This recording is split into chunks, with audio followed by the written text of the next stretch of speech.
February 1944. The sky over Europe looks like a frozen hell. The roar of four Pratt & Whitney engines cuts through the icy air at 8,000 meters altitude. The B-17 Memphis Belle rocks violently, hit by flak fragments. The pilot, Robert Morgan, grips the controls tightly. Sweat drips from under his leather helmet despite the cold.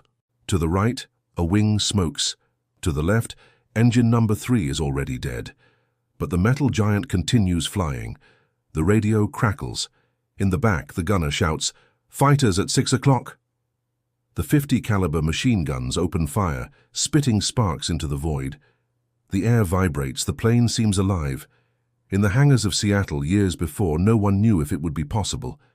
The idea of erecting such a large metal fortress, with space for 10 men, tons of bombs and weapons on all sides, sounded absurd. But Boeing engineers believed that modern warfare would be won by air power. They worked day and night, measuring, adjusting, testing. The first versions fell, broke, exploded, but each failure generated a lesson, and when the definitive prototype took off in 1935, something changed. The structure was solid, the wings immense, the sound deafening. The flying fortress was born. While Germany relied on light and fast bombers, the United States created a heavy and resilient monster. The idea wasn't to flee, it was to resist. The machine needed to return even if half of it was left behind, and when the first B-17s crossed the Atlantic, the Germans laughed. A huge, slow, 4-engine plane seemed like an easy target. They called it the Flying Brick. But when the 8th Air Force began its daytime missions over France and Germany, the laughter turned to astonishment. The dawn of August 17, 1943, brought a new sound to the skies of England. Hundreds of engines roaring simultaneously. These were B-17s taking off to attack Regensburg and Schweinfurt, the hearts of German bearing and engine production. The line of aircraft seemed endless, stretching to the horizon. On the ground, civilians stopped to watch.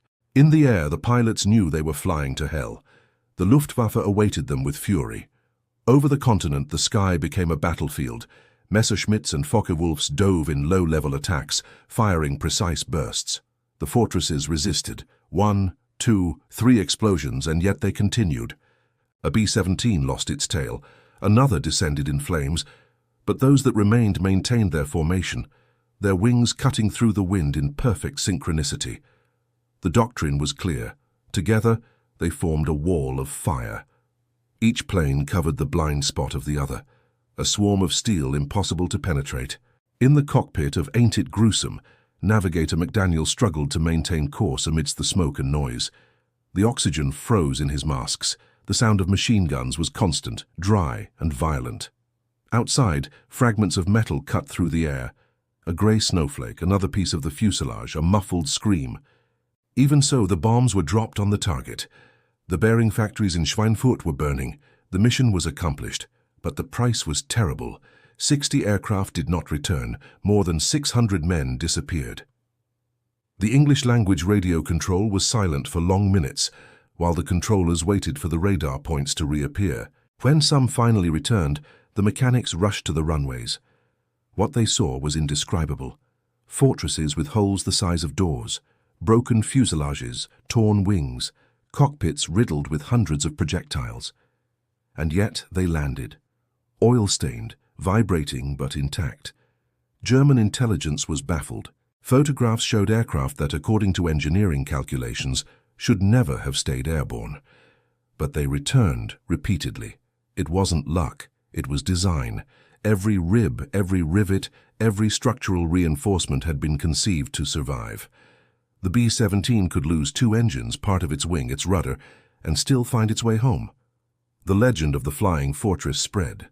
In country bars, pilots said the plane had a soul, that it protected its crew, that it could withstand anything the sky threw at it. It was more than a machine. It was a promise. As long as it flew, there was hope. Over time, technology advanced. The B-29 Superfortress emerged even larger, capable of crossing entire oceans and carrying bombs that would change the world. Decades later, when one of these giants is restored and flies again in demonstrations, the sound of its engine still echoes like a ghost from the past. Those who served aboard stop to look. They recognize the deep rumble, the smell of oil, the vibration that runs through their chests.